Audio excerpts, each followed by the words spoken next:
Mobile ಹಿಡ್ರಿ ನೀವು.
ಇವತ್ತಿನ ಅಖಿಲ ಭಾರತ ಅಂಗನವಾಡಿ ನೌಕರರ ಫೆಡರೇಷನ್ ಕರೆಯ ಮೇರೆಗೆ ದಿನಾಂಕ 9/7ರಂದು ದೇಶದ ಎಲ್ಲ ಕಾರ್ಮಿಕರ ಸಂಘಟನೆಗಳು ಜಂಟಿಯಾಗಿ ನಡೆಸುತ್ತಿರುವ ಅಖಿಲ ಭಾರತ ಸಾರ್ವತ್ರಿಕ ಮುಷ್ಕರದಲ್ಲಿ ನಮ್ಮ ಅಂಗನವಾಡಿ ಕಾರ್ಯಕರ್ತೆಯರು ಹಾಗೂ ಸಹಾಯಕಿಯರನ್ನು ಮುಷ್ಕರದಲ್ಲಿ ಭಾಗವಹಿಸಿ ಈ ಮುಷ್ಕರದಲ್ಲಿ ನಮ್ಮ ಏನು ಬೇಡಿಕೆಗಳಾದವನ್ನ ನಾವು ಸರ್ಕಾರದ ಗಮನಕ್ಕೆ ತರಲು ಈ ದಿನ ನಾವು ಇಲ್ಲಿ ಜಮಾಯಿಸಿದ್ದೇವೆ. ಒಂದನೇದಾಗಿ ಅಂತಾರಾಷ್ಟ್ರೀಯ ಕಾರ್ಮಿಕ ಸಂಘಟನೆ ನೀತಿಯಂತೆ ಕಾರ್ಮಿಕ ಹಕ್ಕುಗಳನ್ನು ರಕ್ಷಿಸಿ ಸಾಮಾಜಿಕ ಭದ್ರತೆಯನ್ನು ಒದಗಿಸಿಕೊಡ್ಬೇಕಂತೇಳಿ ನಾವು ಈ ದಿನ ಕೇಳ್ಕೊತಾ ಇದ್ದೀವಿ. ಎರಡನೇದಾಗಿ ಸುಪ್ರೀಂ ಕೋರ್ಟ್ ತೀರ್ಪಿನಂತೆ ಅಂಗನವಾಡಿ ಉದ್ಯೋಗಿಗಳ ಗೌರವ ಸೇವೆಯನ್ನು ನಾಗರಿಕ ಸೇವೆಯಾಗಿ ಪರಿಗಣಿಸಿ ಕ್ರಮವಾಗಿ ಕಾರ್ಯಕರ್ತೆಯರು ಮತ್ತು ಸಹಾಯಕಿಯರನ್ನು ಸಿ ಮತ್ತು ಡಿ ಗ್ರೂಪ್ ದರ್ಜೆಯ ನೌಕರರನ್ನಾಗಿ ಕಾಯಂಗೊಳಿಸಬೇಕಂತೇಳಿ ನಾವು ಇವತ್ತಿನ ದಿನ ಈ ಮನವಿಯಲ್ಲಿ ನಾವು ಕೇಳ್ಕೊತಾ ಇದ್ದೀವಿ. ನಾಲ್ಕನೇದಾಗಿ ಸುಪ್ರೀಂ ಕೋರ್ಟಿನ ತೀರ್ಪಿನ ಪ್ರಕಾರ ಸೇವೆಗೆ ಸೇರಿ ನಿವೃತ್ತರಾದ ಎಲ್ಲ ಅಂಗನವಾಡಿ ಕಾರ್ಯಕರ್ತೆ ಮತ್ತು ಸಹಾಯಕಿಯರಿಗೆ ಗ್ರಾಜ್ಯುಟಿಯನ್ನು ಪಾವತಿಸಬೇಕು. ಈಗಾಗಲೇ ಕರ್ನಾಟಕ ಸರ್ಕಾರ ಗ್ರಾಜ್ಯುಟಿ ಜಾರಿಗೊಳಿಸಿದ್ದು ಸದರಿ ಕಾಯ್ದೆ ಜಾರಿಗೊಳಿಸುವಾಗ ಇಲಾಖೆಯ ಸೇವೆಗೆ ಸೇರಿ 2011-12ನೇ ಸಾಲಿನಿಂದ ನಿವೃತ್ತಿಯಾಗಿರೋರನ್ನು ಪರಿಗಣಿಸದೆ ಕೇವಲ 2023ರಿಂದ ನಿವೃತ್ತಿಯಾದವರ ಗಣನೆಗೆ ತೆಗೆದುಕೊಳ್ಳಲಾಗಿದೆ. ಇದು ಗ್ರಾಜ್ಯುಟಿ ಕಾಯ್ದೆಗೆ ವಿರುದ್ಧವಾಗಿರುತ್ತದೆ. ಆದ್ದರಿಂದ ಮಹಿಳಾ ಮತ್ತು ಮಕ್ಕಳ ಅಭಿವೃದ್ಧಿ ಇಲಾಖೆ ಅಂಗನವಾಡಿ ಸೇವೆಗೆ ಸೇರಿ 2011-12ನೇ ಸಾಲಿನ ನಿವೃತ್ತಿಯಾದವರಿಗೆಲ್ಲರಿಗೂ ನಾವು ಗ್ರಾಜ್ಯುಟಿ ಕೊಡ್ಬೇಕಂತೇಳಿ ನಾವು ಇದನ್ನ ಕೇಳ್ಕೊತಾ ಇದ್ದೇವೆ. ಐದನೇದಾಗಿ ಅಂಗನವಾಡಿಗಳಲ್ಲಿ ಜಾರಿಗೆ ತಂದಿರುವ FRS ಪದ್ಧತಿಯನ್ನು ಕೈಬಿಡಬೇಕು ಹಾಗೂ ಪೋಷನ್ ಟ್ರ್ಯಾಕರ್ ಮೂಲಕ ಅಂಗನವಾಡಿ ಕಾರ್ಯಕರ್ತರ ಮೇಲೆ ಆಗುತ್ತಿರುವ ಮಾನಸಿಕ ದೌರ್ಜನ್ಯ ಹಾಗೂ ಕಿರುಕುಳಗಳನ್ನು ತಪ್ಪಿಸಬೇಕು. FRS ಪದ್ಧತಿಯಿಂದ ಹಲವಾರು ತಾಂತ್ರಿಕ ತೊಂದರೆಗಳು ಎದುರಾಗುತ್ತಿದ್ದು ಫಲಾನುಭವಿಗಳ ಆಹಾರ ಪಡೆಯಲು ಅನಾನುಕೂಲವಾಗುತ್ತದೆ. ಈ FRS ಪದ್ಧತಿಯನ್ನು KYC ದೃಢೀಕರಣ, OTP ನೆಟ್ವರ್ಕ್ ಸಮಸ್ಯೆಯಿಂದ ಕಾರ್ಯಕರ್ತರು ನಿರಾಳವಾಗಿ ಕೆಲಸ ಮಾಡಲು ತೊಂದರೆಯಾಗುತ್ತಿದೆ. ಆದ್ದರಿಂದ FRS ಪದ್ಧತಿಯನ್ನು ಕೈಬಿಡಬೇಕು.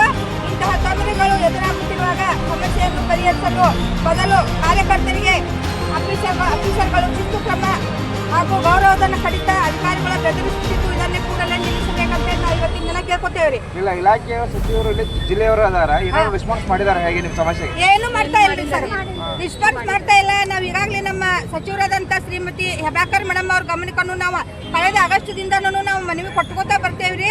ಆದ್ರೆ ನಮ್ಗೆ ಆಗುತ್ತಿರುವಂಥ ಅನ್ಯಾಯಗಳನ್ನ ಅವ್ರು ತಡೆ ಹಿಡಿದಿಲ್ಲ. ಈಗ ನಮ್ಗೆ ಅಲ್ಲಿ ಹೋಗಾಕ್ಸಿದಕ್ಕೆ ನಮ್ಗೆ ಅವ್ರ ಮನೆಗೆ ಆಗೋತ್ರಿ ಸರ್. ಯಾಕಂದ್ರೆ ನಮ್ಮ ಸಮಸ್ಯೆಗಳನ್ನ ಪರಿಹಾರ ಮಾಡ್ತಾ ಇಲ್ಲ ನಮ್ಮ ಸಚಿವರು. ಅದಕ್ಕೆ ನಾವು ಭಾಳ ಇದಕ್ಕೆ ನಮಗೆ ವಿಷಾದ ವ್ಯಕ್ತಪಡಿಸ್ತೇವೆ. ಆದ್ರಿಂದ ನಮಗಂತೂ ಅಂಗನವಾಡಿ ಕಾರ್ಯಕರ್ತರ ಹಲವಾರು ಬಾರಿ ನಾವೇನು ಜಮಾಯಿಸ್ಕೊಂಡು ನಾವು ಮನೆಗೆ ಕೊಡ್ತಾನೆ ಬಂದಿದ್ದೇವೆ, ಖರೆ ಆಗ್ತಾ ಇಲ್ಲ ಸರ್. ಮತ್ತು ಈಗಾಗಲೇ ಏನಾಗೈತಿ, ಕಳಪೆ ಮಟ್ಟದ ಆಹಾರ ಬರ್ತಾ ಇದೆ ಸರ್. ಕರ್ನಾಟಕ ಸರ್ಕಾರ ತುಂಬೆಲ್ಲ ಒಂದೇ ರೀತಿಯಿಂದ ಏಕರೂಪದ ಆಹಾರ ಪದ್ಧತಿ ಅಂತೇಳಿ ಆ ಆಹಾರ ಒಳಗೆ ಯಾವುದೂ ಶಕ್ತಿಯುತ ಆಹಾರ ಇಲ್ಲ ಸರ್. ಮತ್ತು ಅದೇ ಆಹಾರ ತಗೋಕ ಜನನೂ ಹಿಂಸಲ್ತಾರೆ ಸರ್. ಬರೀ ಒಂದು ಹಲಿನ ಸ್ವಲ್ಪ ಕೊಡ್ತಾರೆ ಸರ್. ಮತ್ತು ಅದ್ರ ಕಳಪೆ ಮಟ್ಟದ ಒಂದು ಹಾಕು ಬೆಲ್ಲ ಅಂತ ಕೊಡ್ತಾರೆ ಸರ್. ಆ ಬೆಲ್ಲದಾಗ ಸಣ್ಣ ಸಸ್ಮಿ ಅಂತಾವೆಲ್ಲ ಹಳ್ಳದವ್ರು ಸರ್. ಹಳ್ಳು ಮಿಶ್ರಣ ಆಗಿ ಬರ್ತಾ ಇದ್ದೀರಿ. ಮಕ್ಕಳು ಬರ್ತಾ ಇಲ್ಲ ಅಂಗನವಾಡಿಗೆ. ಆ ಮಕ್ಕಳನ್ನು ಬರೋದನ್ನು ಕಡಿಮೆ ಆಗಿದ್ರಿ ಸರ್. ಮತ್ತು ಆಹಾರ ತಗೋಕೂ ಬರ್ತಾ ಇಲ್ರಿ. ಈಗ ಪೇಸ್ ಕ್ಯಾಪ್ಚರ್ ಅಂತಂದ್ರೆ ಸರ್, ಪೇಸ್ ಕ್ಯಾಪ್ಚರ್ ಮಾಡ್ಕೊಂಡಲ್ಲ ಪ್ರತಿ ತಿಂಗಳು ನೀವು ಆಹಾರ ಕೊಡ್ಬೇಕಂತಾರೆ. ಅವ್ರು ಕೊಡುವಂಥ ಆಹಾರ ಗುಣಮಟ್ಟ ಒಳ್ಳೇದಾಗಿಲ್ಲ ಸರ್. ಕಳಪೆ ಮಟ್ಟದ ಗುಣಮಟ್ಟದ ಆಹಾರ ತಗೊಳಕ್ಕಾಗಿ ಅವ್ರು ಏನು ಮಾಡ್ತಾರೆ,